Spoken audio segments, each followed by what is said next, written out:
Good morning students, welcome to online class of business studies of +2 commerce. हमारा liberalisation topic चल रहा है, उसके मैं आज आपके साथ डिस्कस करने जा रही हूँ मेरिट्स एडवांटेजेस। लिबरलाइजेशन का मीनिंग क्या था? जब गवर्नमेंट की तरफ से हमें फ्रीडम मिल गई लाइसेंसिंग सिस्टम से, अब हम आसानी से कोई भी बिजनेस यूनिट अपना सेटअप कर सकते थे 91 के बाद। तो उससे क्या फ़ायदा हुआ? फर्स्ट एडवांटेज है उसका ईज़ इन एंटरिंग बिजनेस।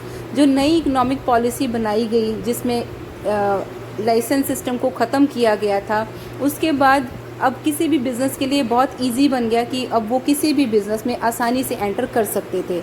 जबकि लाइसेंस सिस्टम पहले सबके लिए बहुत बड़ी रुकावट था, लेकिन 1991 के बाद ये रुकावट सारे बिज़नेस यूनिट्स के लिए ख़त्म हो गई।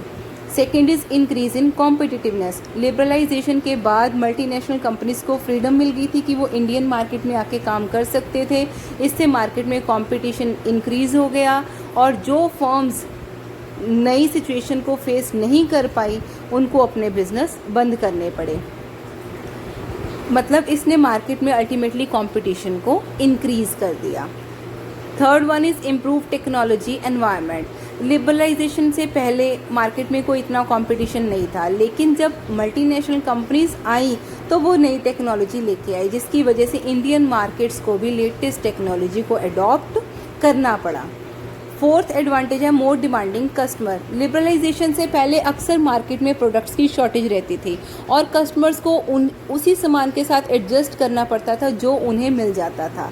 लेकिन जब मल्टीनेशनल कंपनीज आ गई लिबरलाइजेशन के बाद, तो उससे क्या हुआ कि प्रोडक्शन ज़्यादा होनी शुरू हो गई और कस्टमर उसके बाद चूज़ी बनना शुरू हो गए।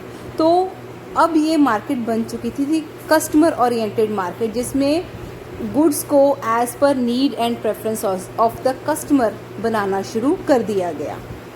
फिफ्थ एडवांटेज है न्यू मार्केटिंग स्ट्रेटजी। अब बिजनेसमैन को रिसर्च कंडक्ट करनी पड़ती है, उसको देखना पड़ता है कि कस्टमर की डिमांड क्या है, उसके बाद वो अपने प्रोडक्ट की प्रोडक्शन करता है। तो ये नई मार्केटिंग स्ट्रेटजी को अडॉप्ट करना हर बिजनेसमैन के लिए ज़रूरी बन गया था, अगर वो चाहते हैं कि मार्केट में उनके प्रोडक्ट की सेल ज़्यादा हो। सिक्स्थ एडवांटेज है emphasis on human resource development. अब जब मार्केट में नई टेक्नोलॉजी आ चुकी है, तो अब हर बिजनेसमैन के लिए ज़रूरी था कि वो लेटेस्ट टेक्नोलॉजी को अडॉप्ट करे। उसके लिए उसको अपने वर्कर्स को, अपने स्टाफ को ट्रेंड करना होगा ताकि वो नई टेक्नोलॉजी के अकॉर्डिंग काम कर सकें, ताकि उनकी स्किल की डेवलपमेंट हो सके। तो लिबरलाइजेशन के बाद ह्यूमन रिसोर्स डेवलपमेंट पे भी जोर ज़्यादा देना शुरू कर दिया बिजनेसमैन ने।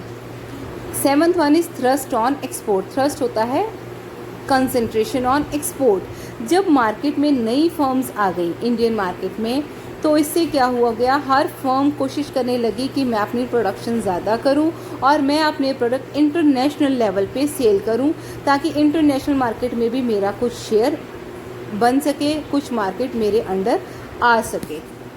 नेक्स्ट हैं डीमेरिट्स और डिसएडवांटेजेस ऑफ लिबरलाइजेशन। लिबरलाइजेशन के बाद हमें नुकसान क्या हुआ है? Competition from multinational. जो लिबरलाइजेशन के बाद मल्टीनेशनल कंपनीज को परमिशन मिल गई कि वो अब इंडियन मार्केट में आके अपना काम कर सकते थे। मल्टीनेशनल कंपनीज जो बाहर की, वो भी इंडिया में आके काम कर सकती थी। तो इससे क्या हुआ, जो ऑलरेडी इंडिया में एग्जिस्टिंग बिजनेसमैन थे, जो छोटे लेवल पे काम कर रहे थे, वो उनको कोप अप नहीं कर पाए, उनके साथ कम्पीट नहीं कर पाए, जिस वजह से उन्हें अपने बिजनेस बंद करने पड़े। सेकेंड है problem for small scale sector. India में बहुत सारे स्मॉल स्केल यूनिट्स हैं जो कि बहुत सारे लोगों को एम्प्लॉयमेंट भी प्रोवाइड करते हैं, लेकिन उनका मेथड ऑफ प्रोडक्शन जो था वो पुराना था।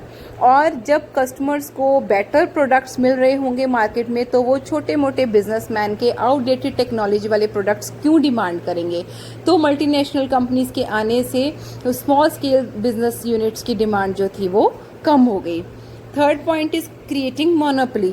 जो मल्टीनेशनल कंपनीज थी, उन्होंने कोशिश की कि मैं अपनी मोनोपोली क्रिएट कर सकूं कि मार्केट में मेरे साथ कोई कॉम्पिटिटर ना हो। इसके लिए उन्होंने क्या किया, या तो उन जो छोटे मोटे उन्हें कम्पीट नहीं कर पाए, या तो उन्हें अपने बिजनेस बंद करने पड़ गए, या फिर छोटी मोटी कंपनीज ने बड़ी कंपनीज़ को बड़ी कंपनीज़ ने परचेज़ कर लिया, तो उससे क्या हुआ, उनके कॉम्पिटिटर मार्केट में रहे ही नहीं। इस तरह से मल्टीनेशनल कंपनीज़ की मोनोपोली वाली सिचुएशन क्रिएट हो गई। मोनोपोली मतलब उनका राज। अब उनका राज है तो वो जैसे मर्जी चाहे अपने प्रोडक्ट को सेल कर सकते हैं। फोर्थ पॉइंट है हार्मफुल टू कंज्यूमर्स। जो बाहर वाली कंपनीज़ हैं वो अपना पैसा आसानी से एडवर्टाइजमेंट पे लगा सकती थी, उनके पास मार्केटिंग करने की स्ट्रेटजीज भी बहुत थी। वंस कस्टमर्स ने उनके प्रोडक्ट्स को ख़रीदना शुरू कर दिया तो कस्टमर्स हैबिचुअल होना शुरू हो गए। उसके बाद मल्टीनेशनल कंपनीज़ ने, बाहर वाली कंपनीज़ ने हमारी लोगों को, कस्टमर्स को एक्सप्लॉइट करना शुरू कर दिया प्रोडक्ट्स के प्राइसेस को इंक्रीज़ करके। फिफ्थ पॉइंट है बैड बिजनेस एथिक। लिबरलाइजेशन के द्वारा बैड बिजनेस एथिक्स भी आए हैं, क्योंकि फॉरेन कंपनीज जो थी वो यहाँ आके अपना सामान बेचती तो थी जो कि लेटेस्ट टेक्नोलॉजी का होता था, लेकिन उसे कैसे प्रोड्यूस करना है वो प्रोडक्शन वाला काम हमारी कंट्री में आके बिल्कुल भी नहीं करते थे। इससे हमारे इंडिया को लेटेस्ट टेक्नोलॉजी कैसे यूज़ करनी है इसके बारे में पता नहीं चल पाता था, और उनके प्रोडक्ट्स आउटडेटेड होने की वजह से उनकी डिमांड नहीं होती थी। लास्ट डिसएडवांटेज है पॉलिटिकल डोमिनेंस। मल्टीनेशनल कंपनीज पहले अपने हाथों में पैसे की पूरी पावर्स इकट्ठी कर लेती थी, फिर उसके बाद वो कोशिश करती थी कि गवर्नमेंट को वो अपने अंडर कर सकें और अपने अकॉर्डिंग उनसे डिसीज़न जो है वो ऐसे, मतलब गवर्नमेंट को इस तरह से फोर्स करते थे कि गवर्नमेंट को वो डिसीज़न लेना पड़े जो उनके फेवर में हो। जैसे मैं आपको सिंपल सी बात बताती हूँ, हम इंडिया का सिस्टम देखते ही हैं, जिसके हाथ में पैसा होता है सरकार भी उसी की होती है। वो अपने पैसे के दम पे सरकार को अपने हिसाब से चलाता है। तो यही काम मल्टीनेशनल कंपनीज करती थी, क्योंकि वो इकोनॉमिकली बहुत स्ट्रांग होती थी, उनके पास पैसा बहुत होता था, तो वो पैसा फेंक के सरकार को अपने अंडर करके सरकार से वो डिसीज़न मतलब लेने के लिए मजबूर करती थी सरकार को, जिससे सिर्फ उनका फ़ायदा हो, जो सिर्फ उनके फेवर में हो। तो इस तरह से वो पॉलिटिशियंस को डोमिनेट करने की कोशिश करते थे। ये सारे हैं डिसएडवांटेजेस ऑफ लिबरलाइजेशन। ये बहुत इंपॉर्टेंट टॉपिक है, इसको लॉन्ग क्वेश्चन के अकॉर्डिंग प्रिपेयर कीजिए। That's it for today.